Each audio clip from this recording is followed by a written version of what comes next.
नमस्कार दोस्तों, आप लोगों का स्वागत है हमारे इस YouTube channel Rinkesh psychology facts में। अगर वीडियो अच्छी लगे तो वीडियो को लाइक शेयर, चैनल पर आप नए हो तो चैनल को सब्सक्राइब जरूर करें और कमेंट बॉक्स में जाकर हर हर महादेव जय बागेश्वर धाम सरकार जरूर लिखें। अपरा एकादशी के दिन इस उपाय को कर लेना, क्योंकि इसी एकमात्र उपाय को करने से आपके पूरे घर परिवार में सुख और शांति हो जाएगी। आपके घर में अच्छे अच्छे काम होने लगेंगे। आपकी जो भी मनोकामना होगी वह भी धीरे धीरे करके पूर्ण होना शुरू हो जाएंगी। अब हम समझते हैं इस एक लाल फूल और एक सफेद फूल वाले उपाय को आपको करना कैसे है, किसको करना है, किस समय करना है और कैसे करना है। उपाय आसान है, बस समझने वाली बात है। ध्यान से समझिए, उसके बाद ही आप लोग जो है इस उपाय को जरूर कीजिएगा। सबसे पहली चीज हम लोग ये समझते हैं कि इस एक लाल फूल और एक सफेद फूल वाले उपाय को इस आने वाली एकादशी के दिन किसको करना है। तो देखिए, इस उपाय को घर के सभी सदस्यों को करने की बिल्कुल भी जरूरत नहीं है। घर में से कोई एक मुख्य बड़ा सदस्य ही इस उपाय को करेगा तो उस घर परिवार के सभी सदस्यों को इस उपाय को करने का फल मिल जाएगा। पर वो बड़ा सदस्य कौन होगा, कौन व्यक्ति इस उपाय को करेगा, तो यहां पर देखिए, हम आपको बता दें, घर की जो बड़ी माताएं बहनें होंगी, घर की बड़ी माताओं बहनों में से कोई भी एक माता बहन इस वाले उपाय को कर सकती है अपने पूरे घर परिवार के लिए। घर में सभी सदस्यों को इस उपाय को करने की जरूरत नहीं है। मात्र घर की जो बड़ी माताएं बहनें हैं उनमें से कोई भी एक माता बहन इस वाले उपाय को करेगी तो उसके घर परिवार के पूरे सदस्यों को इस उपाय का फल मिलेगा। अगर किसी कारणवश माताएं बहनें घर में उपस्थित ना हो या वो इस उपाय को ना कर रही हो, कुछ दिक्कत हो, तो भाई उस जगह पर फिर घर का कोई बड़ा व्यक्ति भी इस उपाय को कर सकता है। माताओं बहनों के कहने का मतलब ये था कि माताएं बहनें घर की लक्ष्मी होती हैं। जब घर की लक्ष्मी कोई उपाय करती है तो निश्चित ही भगवान शिव जी बहुत जल्दी प्रसन्न होते हैं और उपाय का फल में बहुत जल्दी और बहुत बड़ा करके भी यहां पर देते हैं। तो आप लोग ये बात समझ गए होंगे। अब हम ये बात समझते हैं कि इस वाले उपाय को हमें करना किस समय है। एक लाल फूल और एक सफेद फूल वाले उपाय को हमें एकादशी के दिन करना है। किस समय? तो देखिए, इस उपाय को करने का जो समय है का समय है और शाम का समय भी है। अब देखिए, यहां पर हम मुख्य रूप से सुबह का समय नहीं बोलेंगे, क्योंकि देखिए, ये जो अपरा एकादशी है और आप सभी लोग जानते हैं एकादशी के दिन का प्रदोष काल का मतलब शाम का जो समय होता है ना, इस दिन भगवान शिव जी का और विष्णु भगवान का सबसे प्रिय दिन होता है। तो आप लोग इस एक लाल फूल एक सफेद फूल वाले उपाय को सुबह के समय भी कर सकते हो और शाम के समय प्रदोष काल में भी कर सकते हो। सुबह के समय अगर कर रहे हो तो 10 या फिर 11 बजे तक भी अगर उपाय करोगे तो भी आपको उपाय का फल मिलेगा। वही अगर शाम के समय कर रहे हो तो इस दिन जरूर शाम के समय का ध्यान रखना कि शाम के 6 बजे से लेकर 7 बजे के बीच में अगर आप इस उपाय को कर सकते हो तो बिल्कुल कर लेना, पूरी कोशिश करना। पर अगर किसी कारणवश इस समय के बीच में ना कर पाओ तो रात 8 बजे तक भी अगर आप उपाय को करोगे तो आपको उपाय का फल जरूर मिलेगा। ये बात आपको समझ आ गई कि आप इस उपाय को सुबह और शाम दोनों समय कर सकते हो। मतलब करना आपको एक ही समय है, घर में से किसी एक ही बड़े व्यक्ति को करना है, पर एक ही बार इस उपाय को करना है, दोनों समय नहीं करना है। आपको जो समय अच्छा लगे आप उस समय पर इस वाले उपाय को कर सकते हैं। अब सबसे महत्वपूर्ण बात आती है कि इस उपाय को हमें करना किस लिए है। जैसा कि हमने अभी आपसे बोला कि इस उपाय को करने के बाद आपके जीवन में बहुत सारी खुशियां आएंगी, आपकी मनोकामनाएं पूर्ण होंगी, आपकी धन की समस्या दूर होगी, आपकी पैसों की समस्या दूर होगी। अब देखिए, अगर आप लोग सोच रहे हो कि भाई हमें घर बनाना है पर घर बनाने के लिए पैसा नहीं है, हमें गाड़ी लेना है पर गाड़ी लेने के लिए पैसा नहीं है, हमें जमीन लेना है पर जमीन लेने के लिए पैसों की कमी पड़ रही है, अगर ऐसी ही दिक्कत, परेशानी या किसी भी तरह की धन से जुड़ी हुई समस्या या पैसों से जुड़ी हुई समस्या अगर आपके जीवन में चल रही है तो निश्चित ही आपके जीवन में बहुत सारे फल ला कर दे सकता है। इसीलिए अगर आपके घर में बहुत ज्यादा दिक्कत, समस्या, परेशानी चल रही है, धन से जुड़ी हुई, पैसों से जुड़ी हुई धन की बहुत ज्यादा कमी आ रही है, पैसों की बिल्कुल आवक नहीं हो रही है, तो भाई आप लोगों को इस वाले उपाय को जरूर करना चाहिए, घर में से किसी एक भी बड़े व्यक्ति को। अब इस उपाय में करना क्या है वो सबसे पहले हम लोग जान लेते हैं। उपाय की सामग्री हम लोग सबसे पहले जानते हैं कि इस उपाय में किस किस चीज की आवश्यकता पड़ेगी।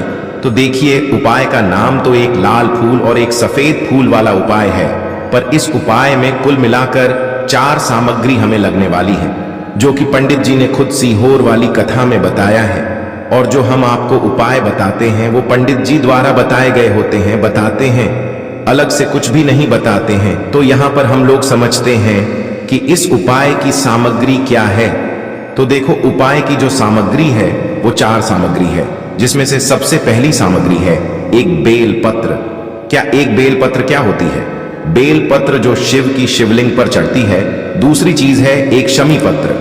शमी पत्र वो जो शिवलिंग पर ही चढ़ता है। तीसरी चीज है दोस्तों एक लाल फूल, जो उपाय का नाम है। तो एक यहाँ पर आपको लाल फूल लेना है। अब ये लाल फूल कौन सा लेना है? देखो, शिवलिंग के ऊपर जो लाल फूल चढ़ता हो उनमें से कोई भी एक लाल फूल पसंद कर लेना, और वो कहीं से तोड़कर या कहीं से खरीद कर लेकर आना और उस लाल फूल को उपाय में प्रयोग में लेना।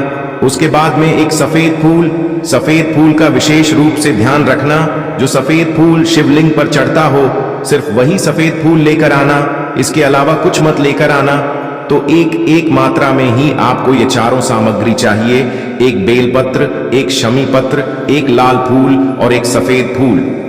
ये 4 सामग्री आप लोग तैयार करके रख लें। प्रदोष काल में या सुबह के समय जब भी आप इस उपाय को कर रहे हैं, जैसे ही आपके उपाय की सामग्री तैयार हो जाती है, तो क्या हम सीधा उपाय को करने के लिए इन 4 सामग्री को लेकर मतलब उपाय करने के लिए जा सकते हैं? नहीं, तो यहां पर आपको इस बात का ध्यान रखना है कि हम भगवान शिव जी को प्रसन्न करने के लिए तो जा रहे हैं, हम अपनी मनोकामना को पूर्ण करवाने के लिए तो जा रहे हैं, पर हमें यह दर्शा बिल्कुल भी नहीं है कि हम सिर्फ अपने फायदे के लिए भगवान शिव जी के मंदिर में आए हैं। इसीलिए हम इस उपाय को करने के साथ साथ में भगवान शिव जी की पूजन अर्चना के लिए कुछ सामग्री भी जरूर लेकर जाएंगे। जैसे कि सुबह के समय अगर आप उपाय को कर रहे हो, इस एक लाल फूल और एक सफेद फूल वाले उपाय को, तो भाई सुबह के समय आपको एक लोटा जल लेकर जाना है। जो लोग प्रतिदिन शिव जी के मंदिर जाते हैं, पूजन अर्चना करते हैं, जल चढ़ाते हैं, फूल बेल पत्र सब कुछ चढ़ाते हैं, भाई वो अपनी पूजन अर्चना वैसी की वैसी ही करना। बाकी जो सिर्फ उपाय को करने के लिए जा रहा है, जो कुछ भी लेकर नहीं जा रहा है, उसे कम 1 लोटा जल अपने घर से जरूर भरकर लेकर जाना, अगर आप उपाय को कर रहे हो, है ना। क्योंकि इस वाले उपाय को आप भगवान शिव जी की पूजन अर्चना करने के बाद ही करना। वही अगर बात करें शाम के समय की, अगर कोई व्यक्ति शाम के समय प्रदोष काल में इस वाले उपाय को कर रहा है, तो भाई आपको मात्र एक घी का दीपक तैयार करना है। ये बात हम हमेशा बोलते हैं। शाम के समय प्रदोष काल में कोई कर रहे हो ना, तो दीपक का विशेष महत्व होता है। इनका प्रदोष काल में जो भी व्यक्ति दीपक जलाता है ना भगवान शिव जी के मंदिर में, भाई उसके जीवन से सारी दुख और परेशानियां भी दूर होती है। तो भाई इस दिन दीपक का विशेष रूप से ध्यान रखना आप लोग, अगर आप इस उपाय को शाम के समय प्रदोष काल में कर रहे हो, है ना। ये जो दीपक आप लोग लोगे, ये आटे का लोगे। जो आटा आप गूंद दोगे उसके अंदर कुछ भी मत डालना, मात्र सादा आटा लगाकर उसे तैयार कर लेना और एक मीडियम साइज का दीपक तैयार कर लेना। वो दीपक ना ज्यादा छोटा हो ना ज्यादा बड़ा हो, है ना। उसके बाद में दीपक आपका तैयार हो जाए तो इसके अंदर जो बत्ती रखोगे वो गोल बत्ती रखोगे। देखो, गोल बत्ती भी 2 तरह की होगी, एक बाजार की और एक घर वाली। तो कोशिश करना अपने घर में जो रुई रखी हुई है उस रुई से आप लोग एक गोल बत्ती अपने ही हाथों से बनाओ। उपाय का फल अच्छा मिलता है, भगवान शिव जी जल्दी प्रसन्न होते हैं। जब हम किसी भी उपाय को अपने हाथों से परिश्रम करके तैयार करते हैं, तो आपको उस दीपक के अंदर एक गोल बत्ती रख देनी है। इसके अंदर जो चीज आप लोग डालोगे वो डालोगे शुद्ध देसी गाय का घी। इस बात का विशेष रूप से ध्यान रखना, शुद्ध देसी गाय का घी ही डालना है, तेल वगैरह नहीं। आज के दिन तो मतलब इस दिन मत डालना, पूर्णिमा के दिन, क्योंकि भगवान शिव जी का सबसे प्रिय दिन और प्रिय समय पर हम लोग इस वाले उपाय को कर रहे हैं। तो थोड़ा सा शुद्ध देसी गाय का घी इतना डालना कि वो दीपक कुछ समय तक चल सके। ना बाजार वाला मिलावटी घी डालना, ना भैंस का घी डालना, शुद्ध देसी गाय का घी आपको ढूंढने में थोड़ी मतलब मेहनत लगेगी और महंगा भी मिलेगा, पर इसी मतलब घी से भगवान शिव जी प्रसन्न होते हैं और उसी शुद्ध देशी गाय की घी से घर में बरकत भी बनी रहती है और हमारे घर में सुख शांति भी बनी रहती है। इसलिए इस शुद्ध देशी गाय का घी को अपने घर में हमेशा रखा करो। वो भगवान शश जी के कार्यों में भी उपयोग में आता है और उपायों में भी हम लोग प्रयोग कर सकते हैं। तो यहाँ पर आपकी सारी तैयारियां हो चुकी हैं। उपाय को करते समय शुद्धता का विशेष रूप से ध्यान रखिएगा। सुबह कर रहे हो तो भाई सुबह तो आपको स्नान करना ही करना है, बाकी शाम को कर रहे हो तो शाम को मात्र हाथ मुंह धोकर भी आप लोग इस वाले उपाय को कर सकते हो। कोई दिक्कत वाली बात नहीं है भाई। उपाय की पूरी सामग्री तैयार करके और पूजन सामग्री लेकर आपको भगवान शिव जी के मंदिर पहुंचना है, जो आपके घर के पास में हो, जहां पर शिवलिंग विराजित हो, शिवालय हो, वहां पर आप लोगों को पहुंचना है। और जैसे ही आप भगवान शिव जी के मंदिर में पहुंचते हो, वहां जाकर ही उपाय शुरू नहीं करना है। पहले आपको भगवान शिव जी की पूजन अर्चना करना है। पूजन अर्चना कैसे करोगे? सुबह के समय गए हो तो 1 लोटा जल वगैरह जो भी पूजन सामग्री लेकर गए हो, उससे पहले पूजन सामग्री आप लोग मतलब पूजन भगवान शिव जी की कर लो। जो व्यक्ति सिर्फ 1 लोटा जल लेकर गए हैं, वो शिव जी की शिवलिंग पर मात्र 1 लोटा जल एक धारा से धीरे धीरे करके चढ़ा लो, है ना। अपनी पूजन अर्चना आप लोग जो है पूरी कर लो पहले। उसी के बाद अगर आप शाम के समय कर रहे हो तो पहले जाकर बैठना है। भगवान शिव जी के शिवलिंग के पास में आप जो दीपक तैयार करके लेकर आए हो, उस दीपक को पहले जलाना है। ये जो दीपक आप लोग जलाओगे ना, ये किसी और की माचिस से मत जलाना।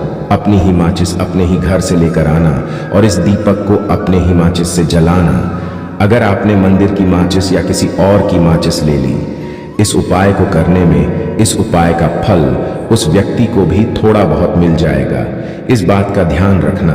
अपने घर से अपनी ही माचिस लेकर जाना और इस दीपक को जलाना। दीपक को जलाने के बाद भगवान शिव जी की शिवलिंग के पास में रख देना। शिवलिंग के इतना पास में मत रखना कि भगवान शिव जी को आंच लगे। थोड़ी सी दूरी बनाकर ही जो है इस दीपक को शिवलिंग के पास में आप लोग रख दीजिएगा।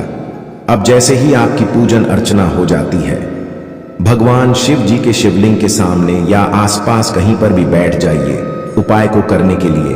और उपाय को करने से पहले आप लोग अपनी वह चारों पूजन सामग्री निकाल लीजिए। उपाय की जो सामग्री है वो निकाल लीजिए और भगवान शिव जी के शिवलिंग के ऊपर एक माता अशोक सुंदर जी का स्थान देख लीजिए। माता अशोक सुंदर जी का जो स्थान होता है वो जलाधारी के ऊपर होता है। जलाधारी के बिल्कुल बीचों बीच में होता है। आप लोगों ने देखा भी होगा, शिवलिंग की जलाधारी होती है। जलाधारी के बिल्कुल बीचों बीच का जो स्थान होगा वो माता अशोक सुंदर जी का स्थान होगा, क्योंकि यहीं पर हमें ये जो है उपाय को करना है। सबसे पहली चीज, अब हम उपाय को करना शुरू करते हैं। आप सबसे पहले अपनी एक बेलपत्र उठा लो। एक बेलपत्र को आपको माता अशोक सुंदरी जी वाले स्थान पर सबसे पहले समर्पित करना है। बेलपत्र की डंडी का मुख होगा जलाधारी की तरफ, जहां से जल बहता है और नीचे गिरता है, और बीच वाली बड़ी पत्ती का मुख मतलब शिवलिंग की तरफ होगा। इस तरीके से आपको इस बेलपत्र को माता अशोक सुंदरी जी वाले स्थान पर समर्पित कर देना है। उसके बाद में अपनी एक शमी पत्र उठा लो जो आप उपाय के लिए लेकर आए हुए हो। शमी पत्र को उठाकर शमी पत्र की भी जो डंडी का भाग होगा वो जलाधारी की तरफ करके, जहां से जल बहता है नीचे गिरता है उस तरफ करके, और पत्ती वाला भाग शिवलिंग की तरफ करके इस शमी पत्र को भी उस बेल पत्र के ऊपर आपको समर्पित कर देना है। समर्पित करने के बाद अब आप ले लो अपना एक लाल फूल जो आप उपाय को करने के लिए लेकर आए हुए हो। इस लाल फूल का जो खिला हुआ भाग होगा, चाहे वो गुलाब का फूल हो, चाहे कोई सा फूल जो शिवलिंग पर चढ़ता हो भाई, उस फूल का जो खिला हुआ भाग होगा वो शिवलिंग की तरफ होगा। बाकी जो पीछे का भाग होगा फूल का वो जलाधारी की तरफ, जहां से जल बहता है नीचे गिरता है उस तरफ होगा। और आखिरी में आपका जो एक सफेद फूल बचा हुआ है ना, इस सफेद फूल को भी आपको लेना है। और सफेद फूल का जो खिला हुआ भाग होगा वो शिवलिंग की तरफ होगा, जहां पर शिवलिंग रखा हुआ है उस तरफ होगा, और डंडी का भाग जलाधारी के पीछे की तरफ हो जाएगा, मतलब जो जहां से जल बहता है और नीचे गिरता है। जब आप लोग एक बेल पत्र, एक शमी पत्र और एक लाल फूल एक सफेद फूल चढ़ा रहे हो, तो उस समय आप लोगों को कांता भगवान या कांता चक्र का नाम लेते हुए ही जो है इस उपाय को करना है, और भगवान शिव जी और नारायण जी का स्मरण करते हुए ही जो है इस उपाय को आपको करना है। तो जब भी आप एक बेलपत्र, एक शमी पत्र, एक लाल फूल और एक सफेद फूल चढ़ा रहे हो, तो या तो आप कांता चक्र का नाम ले लेना या कांता भगवान का नाम लेते हुए जो है इन सभी सामग्रियों को माता अशोक सुंदरी जी वाले स्थान पर आप लोग समर्पित करते जाना, और शिव और नारायण जी का नाम भी साथ साथ में लेते जाना। और जैसे ही आप लोग ये उपाय पूरा कर लेते हो, चारों सामग्रियों समर्पित कर देते हो, उसके बाद में भगवान से वही के वही बैठे बैठे हाथ जोड़ के प्रार्थना करना, आपकी मनोकामना हो, धन से जुड़ी हुई, पैसों से जुड़ी हुई, घर में माता लक्ष्मी जी की कमी हो रही है, जो भी दुख और समस्या परेशानी चल रही हो, आपको अपनी वह दुख और परेशानी जो है भगवान शिव जी से उपाय को पूरा करने के बाद वहीं पर पास में बैठकर बोल देना है, हाथ जोड़ के आंखें बंद करके अपनी परेशानी और श्री शिवाय नमस्तुभ्यं का जाप करना है। दोस्तों